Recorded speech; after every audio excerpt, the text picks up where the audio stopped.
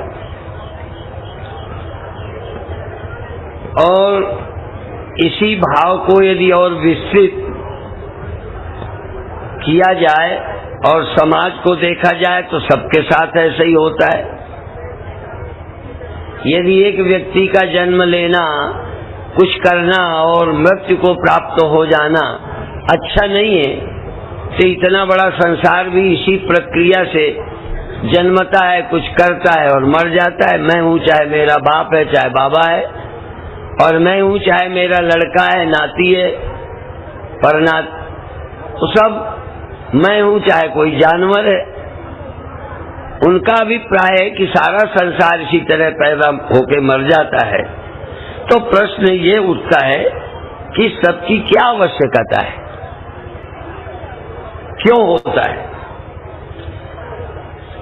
और किसकी आवश्यकता है, क्यों है और इसकी किसे जरूरत है। तो मेरे जानते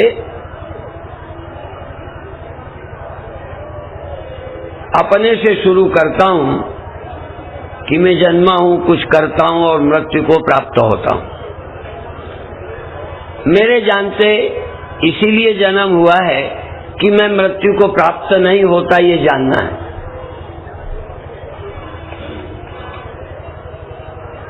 मृत्यु को प्राप्त होते हैं जिनको स्वयं नहीं दिखाई पड़ता।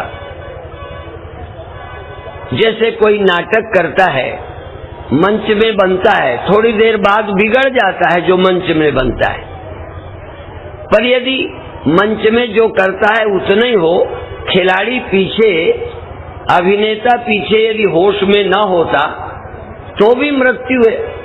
अभी अभी रावण बना मर गया, कुछ और बना चला गया, पर वो मरता नहीं, खेलता है। अभी हमको ये मालूम नहीं है कि हमारा ये खेल है।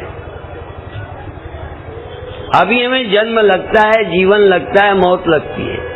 इसमें पीछे जो जन्म लेता है, रहता है, खेलता है, वो खिलाड़ी गायब है।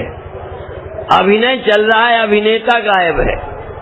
सृष्टि चल रही है, रचयिता गायब है। नक्श पर नक्काश पैदा हो गया। ये बनाया और अपने को भूला हुआ है। इसलिए मां मनुस्मर युद्ध च, आत्मस्मरण करो तो दुनिया मृत्यु नहीं है, आनंद है।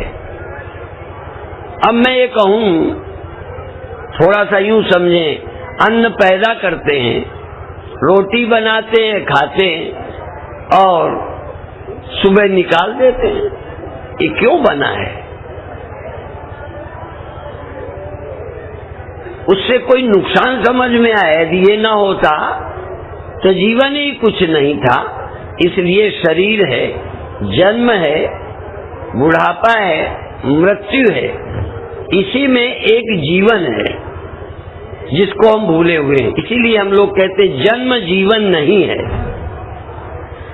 जन्म जीवन नहीं है। जो जन्म को जीवन समझते हैं वो मरते हैं। जो जन्म में जीवन को ढूंढ लेते हैं वो मृत्यु को प्राप्त नहीं होते। लोग जन्म को जीवन समझते हैं।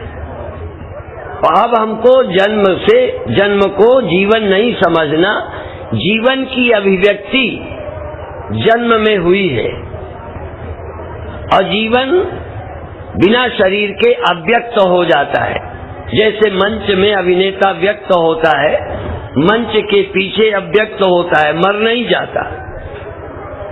नहीं दिखाई देने का मतलब मर नहीं गया। इसी तरह खेल में खिलाड़ी आउट हो जाता है, हम लोग उसको भी मर जाना कहते हैं। उस बार मैच में, उस बार खेल में शामिल नहीं होगा, जब दोबारा शुरू होगा तब होगा, इसलिए वो आउट हो जाता है। तो मंच में भी आते हैं, मंच से आउट हो जाते हैं, मंच से चले जाते हैं। असल में हमको ये पता ही नहीं है कि ये कालातीत और कालवच्छिन्न ये दो रूप हैं।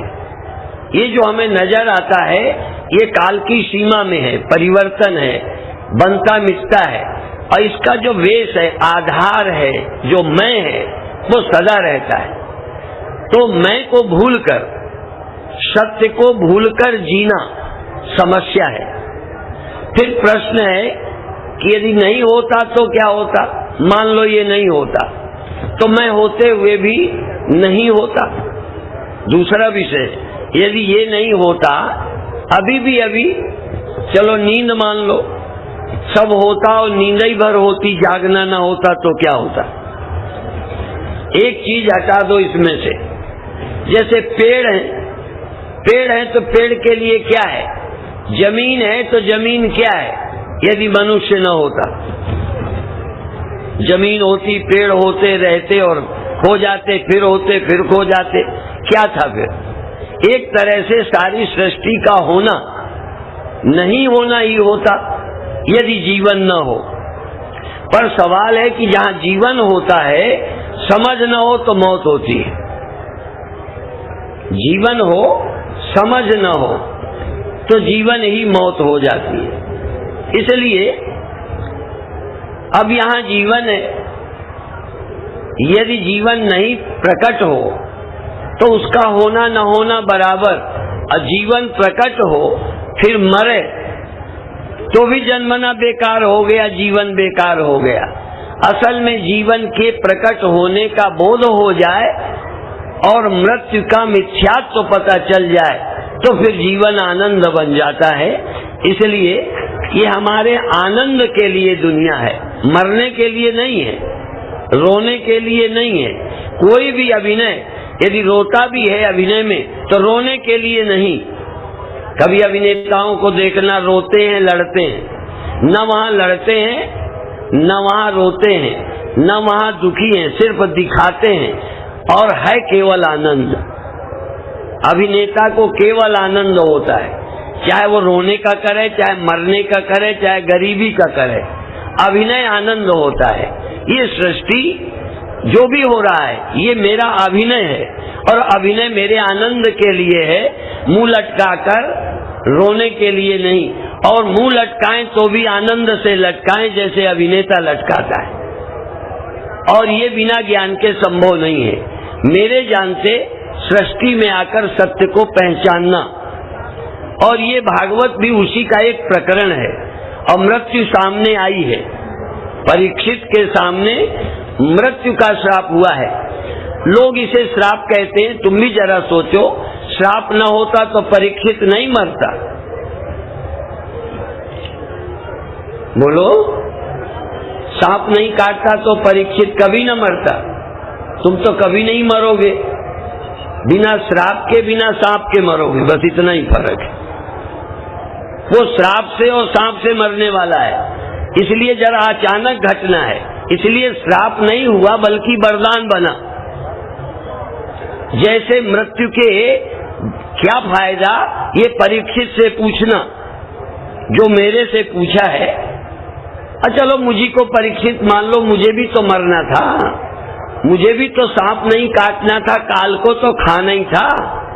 हम भी गुरु शरण आए, कथा सुनी। अब हमसे पूछो ये खेल, ये दुनिया क्या है? आनंद है। ये दुनिया खेल है, ये दुनिया मस्ती है, ये दुनिया लीला है। यदि एक भगवान कृष्ण के लिए लीला है, राम के लिए एक जीवन आनंद है, वो अवतार है, तो तुम क्या हो? तुम भी यदि जान जाओ, देखो सीढ़ी से ढंग से उतरे तो अवतार है, और गिर पड़े तो एक्सीडेंट है। अभी तुम गिर पड़े हो, अभी तुम्हें आने की अकल ही नहीं है। यदि आना जान जाओ तो तुम भी उतरे हो, देह में आए हो, और आराम से खेलो और ऊपर फिर चढ़ जाओ। आओ, उतरो और चढ़ जाओ। अब तो हमको चढ़ना सीखना है। गिरे पड़े हो, हड्डियां टूटी हैं, पसलियां दुख रही हैं, अभी आपका जीवन समस्या है। और यदि समस्या ही ना हो, अच्छा कई बार देखा होगा पहेली, हम रात को जब सोते थे, छोटे छोटे बच्चे थे, तो एक दूसरे से पहेली पूछते थे। क्यों पूछते थे? आनंद आएगा। कुछ थोड़ी देर उलझेंगे, उत्तर नहीं आएगा, जब उत्तर निकलेगा आनंद आएगा। आप गांव के लोग, अब तो बड़े बड़े पैसे के खेल होते, 18 गोटी, चौपड़, घर पे लोग खेलते। क्यों खेलते? बोलो, आनंद आता है, नीरसता नहीं लगती। तो जब जीवन खेल बन जाता है तब पता चलता है ये दुनिया क्यों बनी है। जब तक ये खेल नहीं लगती तब तक ये प्रश्न उठता है कि आखिर मर ही जाना था तो आए क्यों? मर थोड़ी जाना था, मरने का खेलना था खेल, पर अभी खेल लगता नहीं। आप कपड़ा पहनते हो, उतारते हो, जब उतारना ही है तो पहनने क्यों? जब खाते हो सुबह निकालना तो खाते क्यों?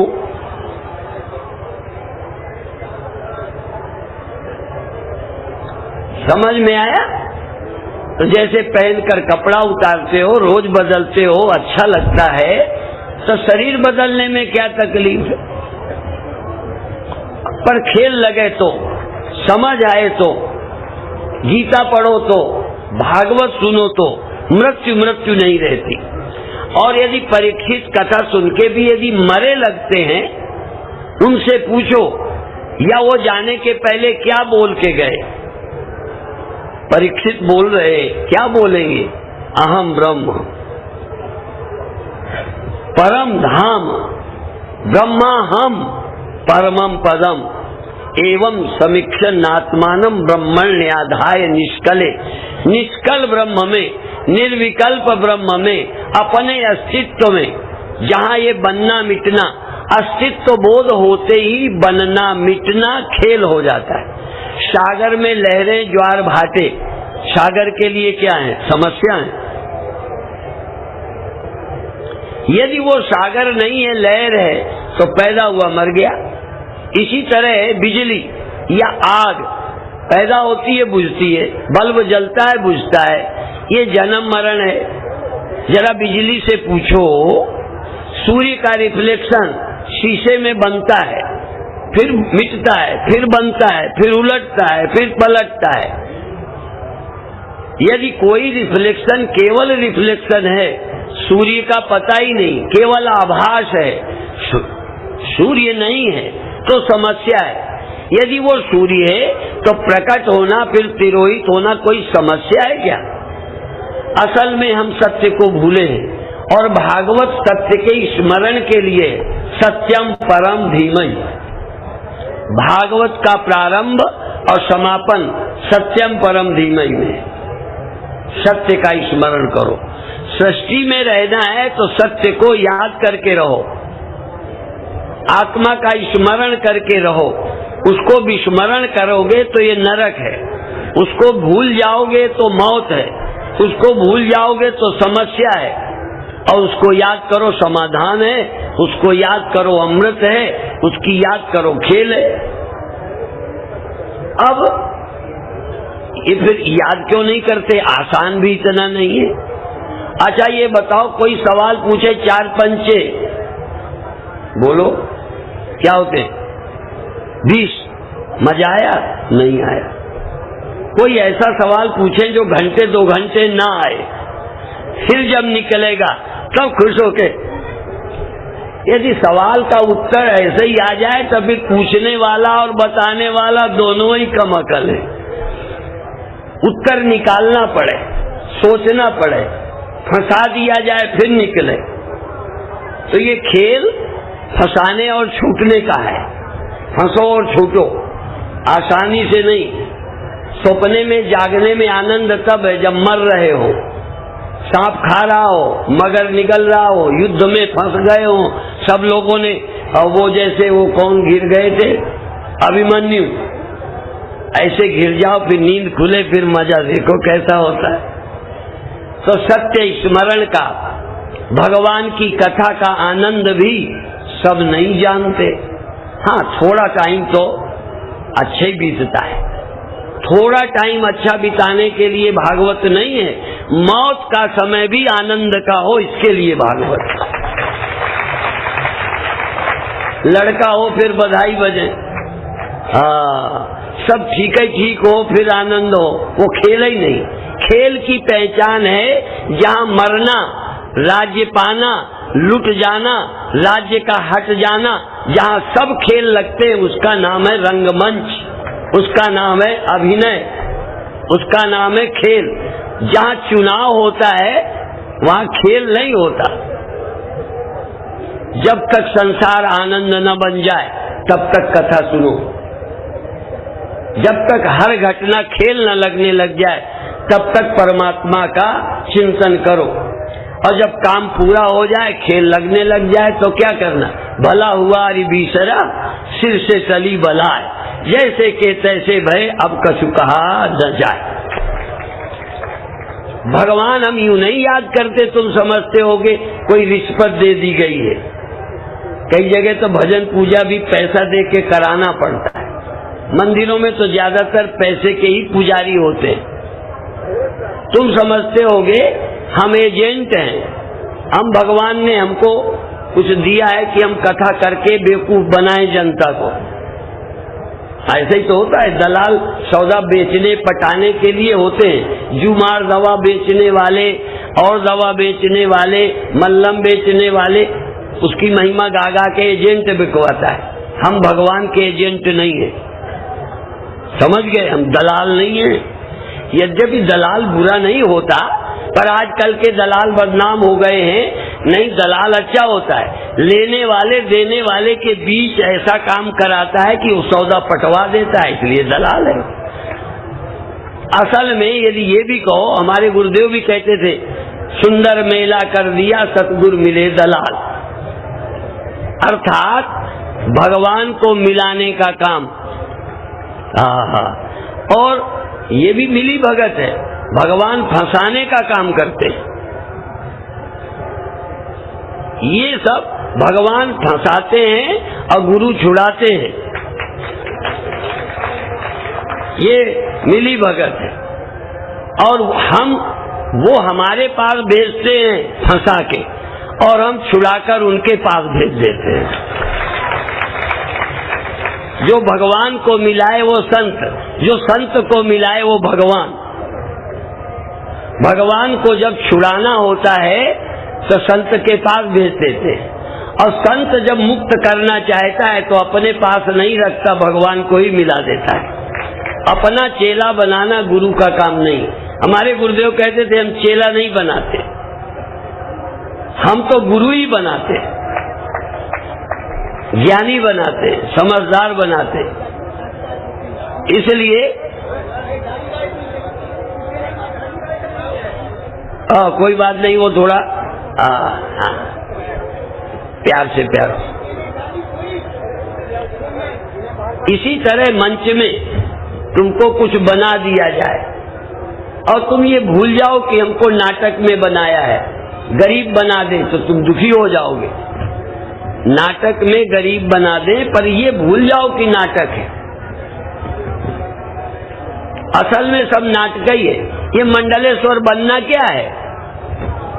पर जब मंडलेश्वर को ही भूल गया कि ये नाटक है तो मंडलेश्वरी चढ़ बैठी और फिर हटना मुश्किल हो गया। असल में जब खेल को खेल नहीं समझे तब खेल समस्या हो जाती है।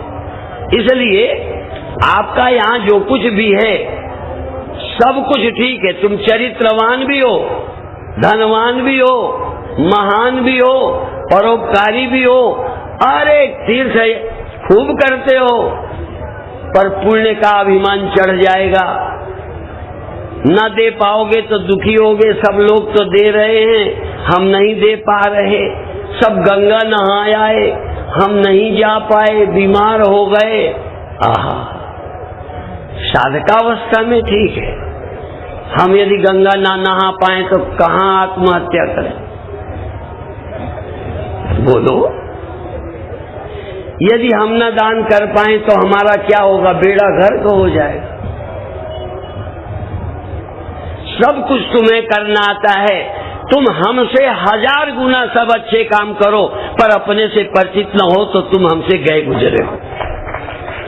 और तुम्हारे जैसा कोई अच्छा काम कोई आदमी नहीं कर पाता, न तुम्हारे जितना दान, न तुम्हारे तीर्थ यात्रा, न तुम्हारे तरह और कुछ, पर वो जानता है मैं कौन हूं, तो तुम सबसे वो अच्छा है। बात समझ में आई?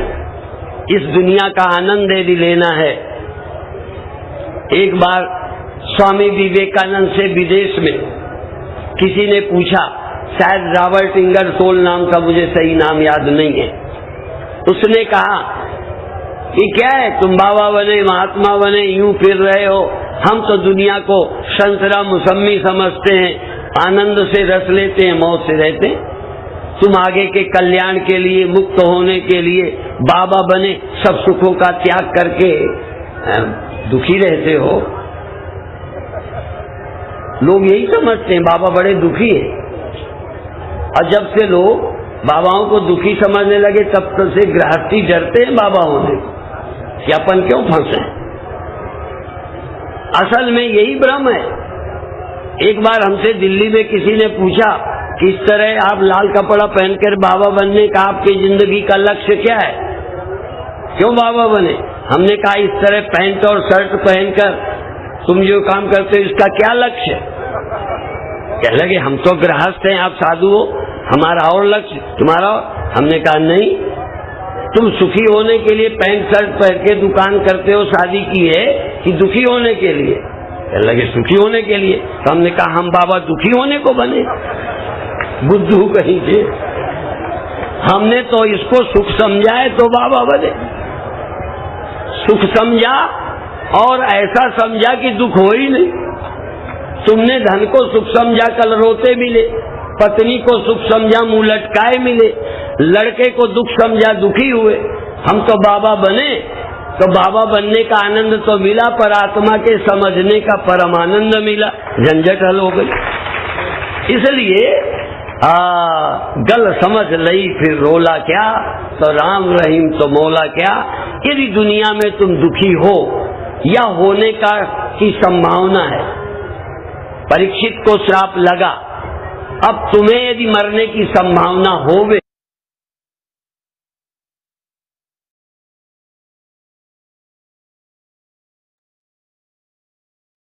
जय गुरुदेव। जय जय गुरुदेव। अनम्यूट तो नहीं है सभी? नहीं, म्यूट है जी। नहीं नहीं, एक आ रही है आवाज? Mute option. मेरी आवाज आ रही है? हाँ, आ आ रही रही है। है, आ रही है, आ रही है, हाँ जी, ठीक आ ठीक। रही है। हम्म। हम सौभाग्यशाली हैं कि आज हमारे साथ स्वामी आनंद स्वरूप जी, जिन्होंने थोड़े दिन पहले एक मिनट, मेरा फोन बंद करो। आपने थोड़े दिन पहले प्रयागराज में गुरु महाराज जी से संन्यास लिया है, और आपका जुड़ना बहुत ही हमारे से भाग्यशाली है। और आज इनसे भी, आज आपसे भी इस प्रवचन के ऊपर कुछ अभिव्यक्ति तो सुनेंगे।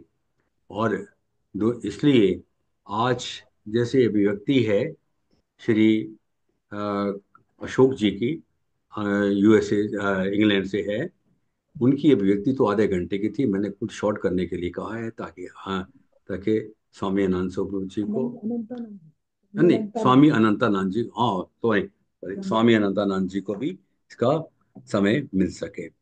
आज हमारे साथ दो दो स्वामी मिल जुड़े हुए हैं। स्वामी अनंत स्वरूप जी तो हैं, आते प्रतिदिन आते ही हैं, आज स्वामी अनंतानंद जी भी आए हैं हमारे साथ। तो सबसे पहले मैं निवेदन करूंगा स्वामी अनंतानंद जी से कि गुरु भगवान के स्वास्थ्य के बारे में कुछ बताएंगे। बोलिए सतगुरुदेव महाराज की जय। जय।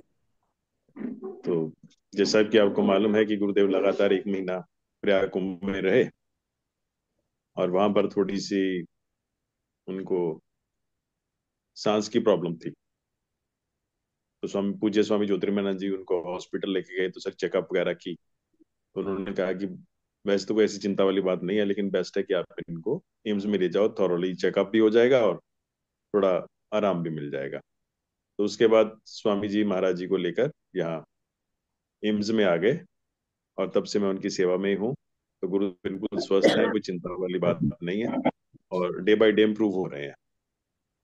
तो उनका भी यही था कि महाराज जी जाएंगे तो थोड़ा और लोगों के भी संपर्क में आएंगे तो थोड़े दिन आइसोलेशन में रहें, इसीलिए आईसीयू में है। अदरवाइज ऐसी कुछ बात नहीं है कि कोई चिंता वाली बात है। वो अच्छी तरह खा भी रहे हैं, पी भी रहे हैं, और सारे उनके जो टेस्ट हैं वो भी सब नॉर्मल चल रहे हैं। और जो इन्फेक्शन वगैरह बढ़ गई थी वो भी धीरे धीरे कम हो रही है। तो बाकी सब लोग, जैसा कुलदीप जी ने बहुत अच्छा प्रयास किया कि सब लोग उसका महामृत्युंजय का जाप करेंगे, या ओम नमः शिवाय का जाप करेंगे, या कुछ लोग सुंदरकांड का पाठ कर रहे हैं, जो जो भी हम अपने स्तर पर हैं।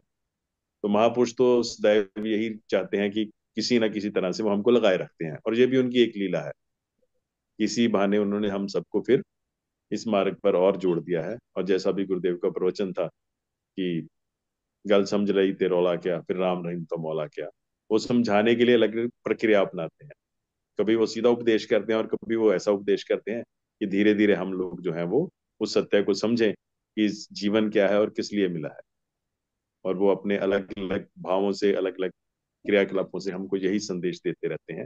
कभी स्वस्थ होकर, जैसे एक भजन है कि कभी कोमल हाथ दे आका, कभी कठोर हाथ दे आकर, कभी रख कर यूं अजान, भगवान रास्ता सीधा करते हैं, हम राम नित कृपा करते हैं, कोई समझे भक्त सुजान, राम नित कृपा करते हैं। तो ये भी एक उनकी कृपा का स्वरूप ही है कि वो जो हम सबको ऐसा जीवन के बारे में एक मौन संदेश दे रहे हैं। जैसा दक्षिणामूर्ति स्तोत्र में आता है कि गुरु जो है भगवान शंकर के लिए आता है कि वो गुरु है, और वो मौन संदेश दे रहे हैं, मौन उपदेश दे रहे हैं। अब मौन उपदेश होता नहीं है, उपदेश तो हमेशा बोलकर ही होता है, लेकिन वो मौन उपदेश दे रहे हैं। तो ऐसे ही गुरुदेव भगवान भी हमको मौन उपदेश दे रहे हैं कि हम जीवन के रहस्य को समझें, और ये शरीर की अवस्थाएं जो बदलती रहती हैं उनके प्रति हम सचेत रहें, और जो आत्मा है उसको हम जाने। तो गुरुदेव बिल्कुल स्वस्थ हैं, हम सब लोग उनके लिए पाठ करें, पूजा करें, जो भी हम कर सकते हैं अपने अपने स्तर पर। और उसमें पैनिक होने की, परेशान होने की कोई जरूरत नहीं है, विचलित होने की कोई जरूरत नहीं है। गुरुदेव स्वस्थ हैं, ठीक ठाक हैं, and he in improving mode and in better position. तो ऐसा कुछ नहीं है। बाकी कुछ दिन के बाद गुरुदेव हरिद्वार वहाँ दिल्ली आश्रम में पधारेंगे, फिर 18 से 24 तक स्वामी जी की वहां पर कथा भी है भागवत की। तो सबको कथा भी मिलेगी, गुरुदेव के दर्शन भी मिलेंगे। तो इन्हीं शब्दों के साथ मैं आपका एक बार फिर धन्यवाद करता हूँ, और सबसे आशा करता हूँ कि हम सब लोग गुरुदेव के लिए जो भी पाठ पूजा, जो भी अनुष्ठान है, जैसे जैसा भी है, हम अपने अपने अनुसार करें, और उनके ये जो उपदेश है उसको अपने जीवन में धारण करें, और अपने जीवन को सफल बनाएं। जय श्री राम, जय गुरुदेव। जय श्री राम, जय श्री राम। धन्यवाद, धन्यवाद गुरु भुवन के बारे में, स्वास्थ्य के बारे में सूचना देने के लिए। और मैं इस ग्रुप में जुड़े हुए सभी साधकों से एक निवेदन करना चाहता हूं कि जो भी आदमी अभी, क्योंकि एक आने वाली शिवरात्रि में 26 तारीख को एक हमारे हरिद्वार में एक भव्य कार्यक्रम होने जा रहा है। वहां पे क्या है, स्वामी स्वामी अनंतानंद जी, अनंतानंद जी का जो भी है, इनका संन्यास के विषय में वहाँ पे एक कार्यक्रम होगा। और उसमें अ, बहुत बड़ा लंगर होने जा रहा है। बहुत लोग दूर दूर दूर से आ रहे हैं, अमृतसर से बहुत लोग आ रहे हैं। और आप में से भी कोई व्यक्ति वहाँ पे अगर आ ना चाहे तो बहुत अच्छी बात है, और उसके लिए पहले से आप अपना रूम की बुकिंग करवा सकते हैं। धन्यवाद आप सबका। और अभी आगे का कार्यक्रम के लिए मैं निवेदन करूंगा, श्री राम अवतार गुप्ता जी से करवाएं।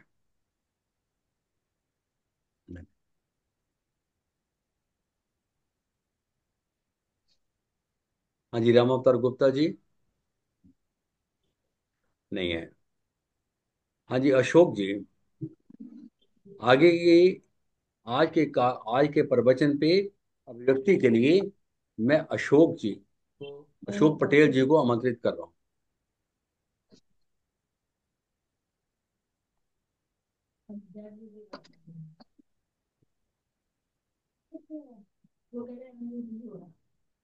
अशोक पटेल जी अनम्यूट नहीं हो रहा। राम प्रताप गुप्ता जी कहते हैं राम में अनम्यूट नहीं हो रहा, क्या बात है।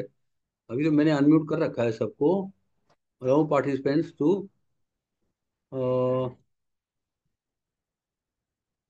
Okay okay. हाँ जी। राम प्रताप गुप्ता जी अभी हो रहा है अनम्यूट। हाँ जी, अब हो रहा है जी। हाँ जी हाँ जी, ओके ओके। वो जो है तो भाई पता नहीं क्या बात है, अपने आप क्यों उसको म्यूट ऑप्शन में चला गया। हाँ जी। तो अब सादर आमंत्रित हैं अशोक पटेल जी, आज की अभिव्यक्ति के लिए कृपया अभिव्यक्ति प्रदान करने की कृपा करेंगे। हम्म, जय गुरुदेव, जय गुरुदेव। सबको सादर नमस्कार। आज गुरुदेव भगवान ने जीवन एक लीला है, मृत्यु आनंद और सत्य की खोज के ऊपर भगवान ने बताया है। ये प्रवचन बहुत ही जीवन, मृत्यु और सत्य की प्रकृति पर एक गहन चिंतन प्रस्तुत करता है। गुरुदेव भगवान कहते हैं, जन्म और मृत्यु के चक्र पर प्रश्न उठाते हुए एक साधक ने ये प्रश्न पूछा था कि इसे एक नाटक या खेल के समान बताते हैं, जहाँ एक अभिनेता या खिलाड़ी है। तो वो प्रश्न के ऊपर ही ज्यादातर ये भूमिका बनाई है गुरुदेव भगवान ने। तो उसके ऊपर बताया है कि ये क्या नाम जीवन। है? हेलो। गुरुदेव भगवान के अनुसार इस जीवन को गंभीरता से लेते हैं और मृत्यु से डरते हैं, क्योंकि वह केवल एक खेल है। जैसे एक अभिनेता नाटक में अलग अलग भूमिका निभाता है, वैसे ही हम भी जीवन में विभिन्न अनुभवों से गुजरते हैं। जन्म जीवन नहीं है। जो जन्म को जीवन समझते हैं वह मरते हैं, जो जन्म में जीवन को ढूंढ लेते हैं वह मृत्यु को प्राप्त नहीं होते। लोग जन्म को जीवन समझते हैं। अब हमको जन्म से जन्म को जीवन नहीं समझना। जीवन की अभिव्यक्ति जन्म में हुई है और जीवन बिना शरीर के अव्यक्त हो जाता है। जैसे मंच में अभिनेता व्यक्त होता है, मंच के पीछे अव्यक्त होता है, मर नहीं जाता। नहीं दिखता, नहीं दिखाई देने का मतलब मर नहीं गया। जन्म और मृत्यु इस खेल के नियम है। असली खिलाड़ी जो हमारी आत्मा है हमेशा अलग अमर रहती है। हमें इस खेल का आनंद लेना चाहिए, न कि इससे डरना चाहिए। खेल की पहचान है जहां मरना, राज्य पाना, लुट जाना, राज्य का हट जाना, जहां सब खेल लगने लगे। उसका नाम है रंगमंच, उसका नाम है अभिनय, उसका नाम है खेल। जहां चुनाव होता है वहां खेल नहीं होता। जब तक संसार आनंद का वन न बने तब तक कथा सुनो। जब तक हर घटना खेल ना लगने लग जाए तब तक परमात्मा का चिंतन करना चाहिए। गुरुदेव भगवान का कहना है कि हम अपनी असली पहचान जो कि आत्मा है उसको हम भूल गए हैं। सत्य का स्मरण ही हमें दुखों से मुक्ति दिला सकता है। गुरुदेव भगवान कहते हैं, भागवत कथा जैसे धार्मिक ग्रंथ हमें सत्य का स्मरण कराने के लिए मदद करते हैं। सत्य का बोध होने पर जीवन आनंदमय हो जाता है। समस्याओं का समाधान भी अध्यात्म से ही होता है। फिर दुखों का निवारण के बारे में कहते हैं। परीक्षित की कथा का उदाहरण देते हुए भगवान कहते हैं कि दुखों भगवान ने बताया कि दुखों से निपटने का सबसे अच्छा तरीका भगवान का चिंतन है, परमात्मा का चिंतन। कथा सुनने से मन को शांति मिलती है। परमात्मा की कृपा से सभी समस्याओं का समाधान संभव है। जीवन में आने वाले हर दुख को एक परीक्षा समझना चाहिए। गुरुदेव भगवान कहते हैं, गुरु और शिष्य का जो संबंध है उसके ऊपर भी कहते हैं कि गुरुदेव भगवान कहते हैं, गुरु और शिष्य के संबंध पर भी प्रकाश डालते हैं। उसके अनुसार गुरु का काम शिष्य को सत्य का बोध कराना है, न कि उसे अपना चेला बनाना। गुरु शिष्य को भगवान से मिलाने का काम करते हैं। सच्चा गुरु वही है जो शिष्य को ज्ञानी बनाता है। सब कुछ तुम्हें करना आता है, तुम हमसे हजार गुना सब अच्छे काम करो, पर हम अपने से परिचित न हो तो तुम हमसे गए गुजरे हो, और तुम्हारे जैसा कोई अच्छा काम कोई आदमी नहीं कर पाता। न तुम्हारे जितना दान, न तुम्हारे तरह तीर्थ यात्रा, न तुम्हारे तरह और कुछ, पर वह जानता है कि मैं कौन हूँ। तो तुम सबसे वह अच्छा है। तो निष्कर्ष ये है कि ये प्रवचन हमें जीवन के प्रति एक नया दृष्टिकोण प्रदान करता है। ये हमें याद दिलाता है कि जीवन एक खेल है, जैसे हमें आनंद के साथ खेलना चाहिए। सत्य का स्मरण और परमात्मा का चिंतन ही हमें दुखों से मुक्ति दिला सकता है। इसी के साथ मैं अपनी वाणी को विराम देता हूँ। बहुत बहुत धन्यवाद आप सभी का, और स्पेशली आपको, वो स्वामी जी को भी मैं बहुत ही धन्यवाद देता हूँ कि गुरुदेव के बारे में हमें यहाँ बैठे आज हमें ये मैसेज भी मिल गया कि गुरुदेव की तबीयत अच्छी है। तो उसके लिए मैं बहुत ही आभारी हूँ, कुलदीप जी का और वो स्वामी जी का और सभी टीम का बहुत बहुत आभारी। Thank you very much. Thank you. जय धन्यवाद। गुरुदेव जी, बहुत जय बहुत धन्यवाद। गुरुदेव। बहुत सुंदर अभिव्यक्ति हुई है, और इतने कम समय में इतनी सुंदरता के साथ गुरुदेव के प्रवचन का पूरा सार आपने प्रस्तुत किया। आपका बहुत बहुत आभार। और अब कुलदीप राय शर्मा जी से निवेदन है कि जो कुछ और सूचनाएं हैं उनको देने की कृपा करेंगे। हाँ जी। और है, मैं भी अशोक जी का बहुत बहुत धन्यवादी हूँ, क्योंकि एक इन्होंने अपनी 20-25 मिनट की अभिव्यक्ति जो देना चाहते थे, उसको 5-7 मिनट में शॉर्ट करके उन्होंने समय का सदुपयोग करके उन्होंने जो है ना ऐसे किया है, ताकि हमें पूरा निष्कर्ष भी हमें समझ में आ जाए और समय भी कम लगे। और अभी इसी के विषय में, इसी आज के प्रवचन के विषय में स्वामी अनंतानंद जी हमें कुछ उनको मार्गदर्शन करेंगे।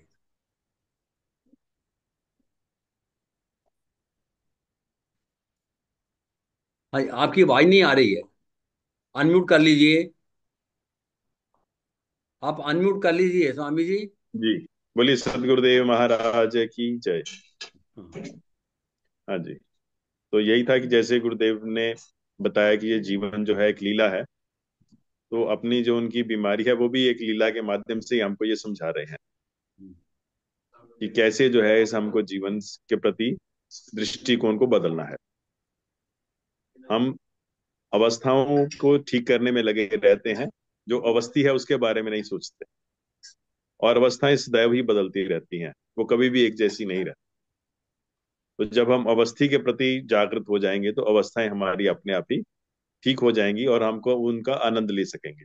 फिर चाहे दुख की परिस्थिति हो या सुख की परिस्थिति हो, लाभ हो या हानि हो, तो दोनों द्वंद हमारे लिए इसलिए बराबर हो जाएंगे कि हम वस्तुतः उसमें खेल रहे हैं, वस्तुतः हम उसकी सच्चाई जान रहे हैं और उसका आनंद ले रहे हैं। और ये जीवन की अभिव्यक्ति भी इसीलिए है कि हम सारी परिस्थितियों को जो है वो साक्षी भाव से देखते हुए और अपने आत्म स्वरूप को सत्य मानते हुए हम उनका जो है आनंद लें। और गुरुदेव की हम पर बहुत कृपा है, और हम पर जो है वो सदैव प्रवचन के माध्यम से, अपने दर्शन के माध्यम से, अपने समाज सेवा के प्रकल्पों के माध्यम से सदैव कुछ ना कुछ वो संदेश देते रहते। तो ये जो आज का प्रवचन है, ये सचमुच जो है वो हमारे लिए एक उपदेश ही नहीं बल्कि एक बिल्कुल उदाहरण है, सत्य उदाहरण है कि कैसे वो हर परिस्थिति में प्रसन्न रहते हैं और कैसे हम सबको प्रसन्न रखने का एक वो दृष्टांत दे रहे हैं, माध्यम दे रहे हैं। और हम भी उनका जो है वो उनकी जो आज्ञाएं हैं, उनका जो प्रवचन है, उनका जो आदेश है, उनका जो उपदेश है, उसको अपने जीवन में धारण करें और अपने जीवन के जो परम लक्ष्य है उसको हम जानकर इस संसार के दुख और भय से मुक्त हो सके। और जैसे उन्होंने कहा कि और कोई रास्ता है ही नहीं, जब तक हम नहीं जानेंगे तब तक परेशान ही रहेंगे। तो इसलिए हम उस परेशानी से बाहर आए और गुरुदेव के जो है उन प्रवचनों को हम अपने जीवन में धारण करें।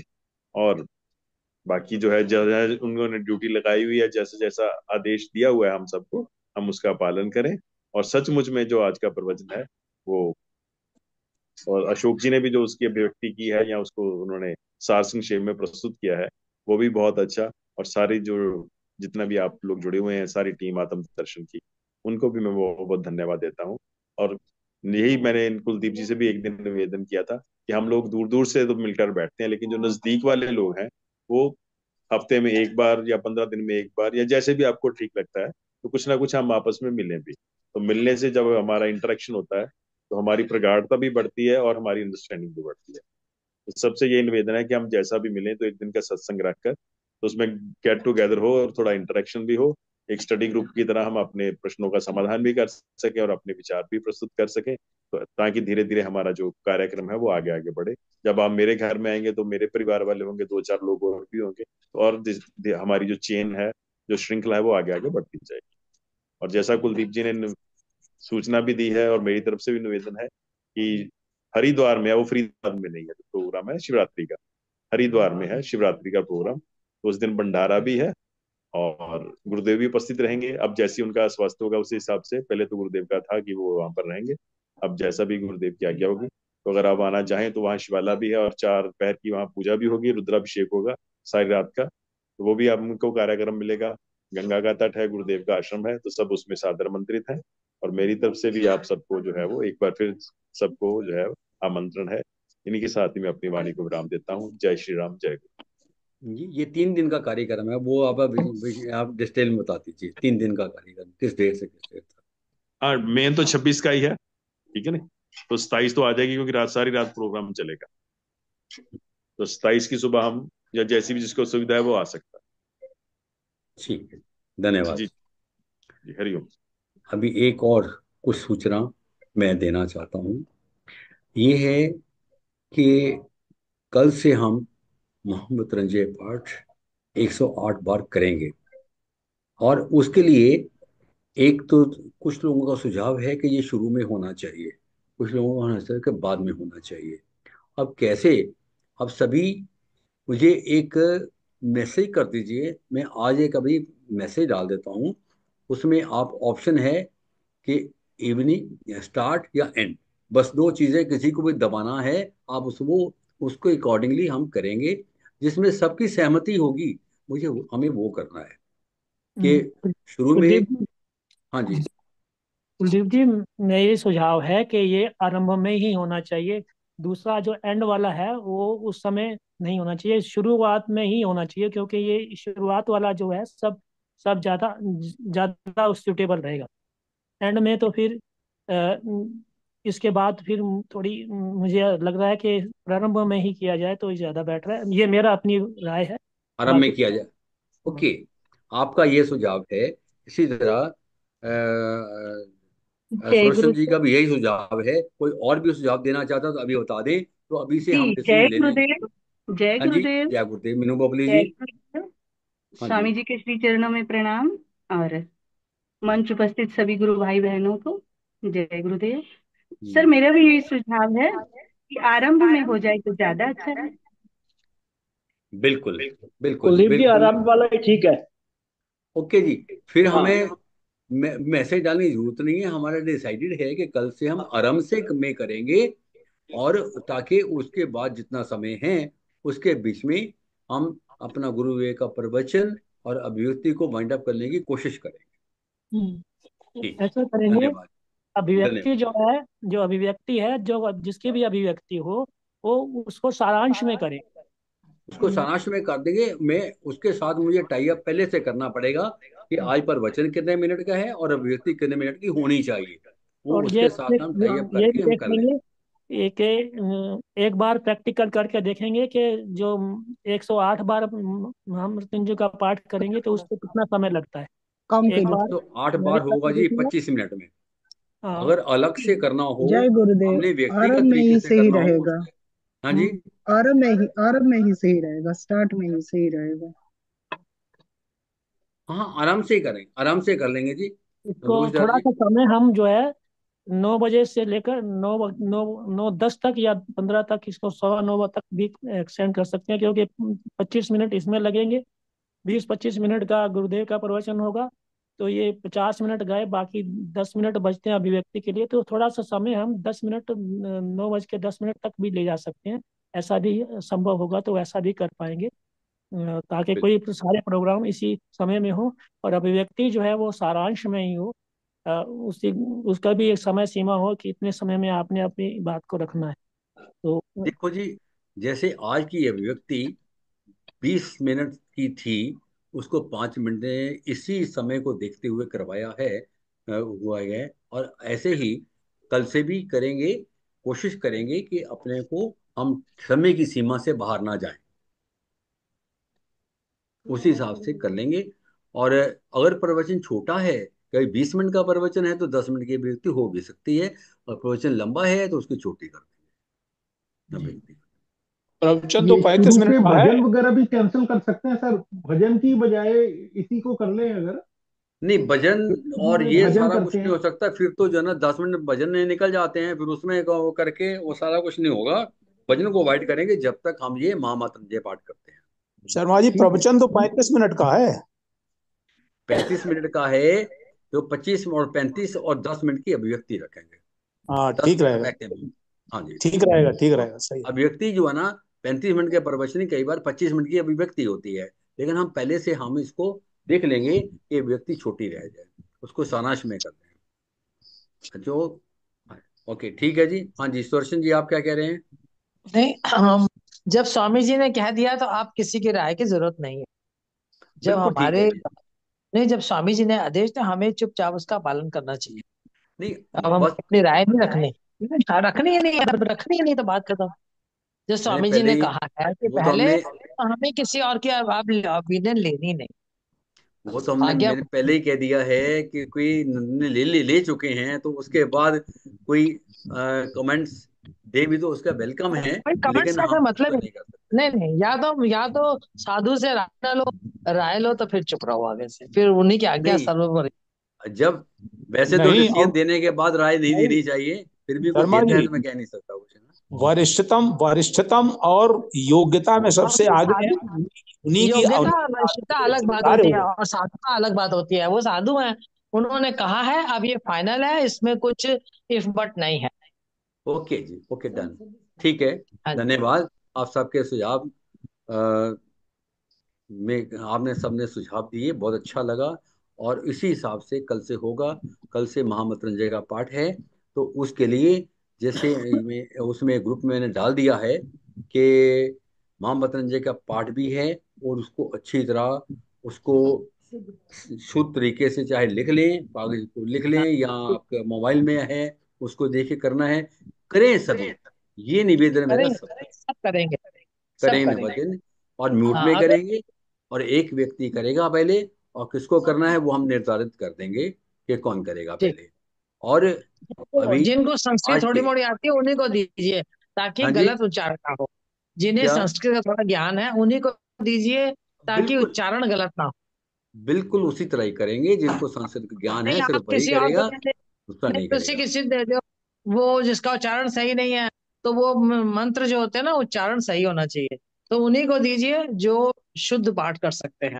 बिल्कुल ठीक, जी। बिल्कुल ठीक जी। अभी आज का इस कार्यक्रम के समापन के लिए मैं आमंत्रित करता हूँ स्वामी अनंतानंद जी को।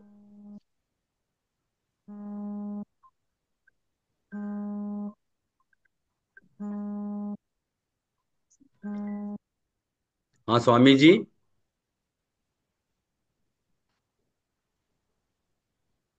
आपने किसको कहा है?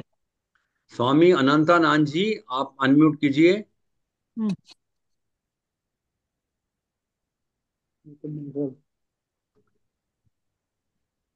मेरा ख्याल है नहीं कर पा रहे। नहीं नहीं, वो नहीं है अभी। हाँ, कर लिया उन्होंने, कर लिया। जी जी जी। हाँ जी। हाँ जी, आज के कार्यक्रम का समापन का निवेदन है आपसे। बस समापन तो अच्छे कामों का समापन नहीं होता, उसमें विराम ही होता है। तो आज हम हाँ, विराम लेंगे, विराम। और कल नई ऊर्जा के साथ फिर इसमें जुटेंगे, ताकि जो आज की कमियां रह गई हैं उसको हम कल दूर कर सकें, और उसमें हम और भाव से जुड़ सकें और लोगों को जोड़ सकें। तो ऐसे मेरी शुभकामनाएं हैं, और सबसे यही निवेदन है कि हम इसको अपने जीवन का एक अंग बनाएं, और प्रतिदिन गुरुदेव की वाणी सुने, अच्छे लोगों से मिलें, और जो भी हम अच्छा कर सकते हैं जिससे हमारे गुरु की कीर्ति और फैले। इन्हीं शब्दों के साथ ही आपको बहुत बहुत धन्यवाद, बहुत बहुत अच्छा, शुभकामनाएं। जय गुरुदेव, जय श्री जय बोले। जय हाँ जी। गुरुदेव, जय। हाँ, हाँ जी। आज के स्वामी आनंद। स्वामी अनंत स्वरूप जी से निवेदन है कि इस कार्यक्रम का जैसे विधि पूर्वक प्रतिदिन आप समापन करते हैं वो करेंगे। बोलिए गुरुदेव भगवान की जय। जय। जय। ओम गुरुर्ब्रह्मा गुरुर्विष्णु गुरुर्देवो महेश्वरा गुरुर्साक्षात् परब्रह्म तस्मै श्री गुरुवे नमः। ध्यानमूलं गुरुर्मूर्ति पूजामूलं गुरुपदं मन्त्रमूलं गुरुर्वाक्यं मोक्षमूलं गुरुकृपा। ॐ सर्वे भवन्तु सुखिनः सर्वे सन्तु निरामया सर्वे भद्राणि पश्यन्तु मा कश्चित् दुःखभाग् भवेत्। बोले गुरुदेव भगवान की जय। आज के आनंद की जय। नमो नारायण। नमो नारायण, नमो नारायण, नमो नारायण। नमो नमो जय गुरु नमो। जय अभी गुरुदेव। एक बार फिर मैं निवेदन करना चाहता हूँ सबसे कि जब ये समापन होता है, गुरु भगवान की हम जय बोलते हैं, तो उसमें कृपया सभी अपना वीडियो ऑन करके हाथ ऊंचा करके कम से कम गुरु भगवान की जय तो अच्छा बोल दें, ताकि इसमें कोई गुरु भगवान की जय करने में कोई शर्म नहीं होनी चाहिए। एक बार मैं फिर से आप सबसे निवेदन करना चाहता हूं, जो भी जुड़े हुए हैं, जो भी ग्रुप में जुड़े हुए हैं, अभी अपना वीडियो ऑन कीजिए। हम 3 बार गुरु भगवान की जय बुलाएंगे और आप मेरे साथ जय कीजिए। बोलिए सतगुरु भगवान की, बोलिए सतगुरु भगवान की, सतगुरु भगवान की। आज के आनंद की जय। अब लगा मुझे सब लोग मिले हुए हैं, जुड़े हुए हैं। हाँ जी, अगर जो है ना कोई एक आध आदमी नहीं जोड़ कर सकता तो ठीक है, बाकी सब अनम्यूट किया, सब वीडियो ऑन किया। आज धन्यवाद। आज 38 की प्रेजेंस है। हाँ जी, हाँ 38 की प्रेजेंस है आज। हाँ हाँ, ठीक है जी, हाँ जी, धन्यवाद जी, धन्यवाद। और सबका बहुत बहुत धन्यवाद, शुक्रिया, बार बार करता हूँ। नमो नारायण जी, नमो नमो नारायण। नारायण, नमो नारायण। नमो नारायण। जय गुरुदेव। नमो नमो नारायण। नारायण।